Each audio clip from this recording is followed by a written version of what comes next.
से तहरीक इंसाफ के मुस्ताफ़ अरकान असम्बली की 11 अप्रैल के बाद तनख्वाहें रोक ली गई हैं। हुकाम कौमी असम्बली सेक्रेटेरिएट की जानिब से कहा गया है कि तनख्वाहों की अदायगी का फैसला इस्तीफ़ों की मंजूरी के बाद होगा। इस हवाले से क्या अपडेट्स हैं आपके पास?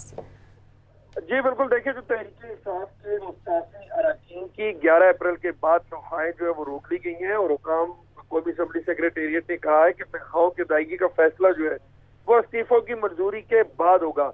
और इससे कबल स्पीकर कौमी असम्बली राजा परवेज अशरफ जो है उन्होंने जैसे ही स्पीकर कौमी असम्बली का मनसब संभाला तो उन्होंने फौरी तौर पर यह कहा कि तमाम तर जो पाकिस्तान तहरीक इंसाफ के अरकान कौमी असम्बली है जो मुस्ताफी हुए हैं उनके इस्तीफे जो हैं वो सामने रखे जाएं। सेक्रेटेरिएट को कहा गया था डीसील किए जाए और ये भी कहा था राजा परवेज अशरफ ने कि तमाम अरकान कौमी असम्बली जो पाकिस्तान तहरीक इंसाफ के मुस्ताफी हुए हैं उनको 1 बाय 1 बुलाकर वो खुद सुनेंगे और फिर उसके बाद उनके इस्तीफे जो है वो मंजूर करने या ना करने का फैसला किया जाएगा। तो अदा की जाने वाली अब तक जो तनख्वाहें हैं वो मार्च से लेकर 10 अप्रैल की हैं। इसके बाद की जो तनख्वाह है वो इस्तीफे मंजूर होने या ना होने पर जारी की जाएंगी। जी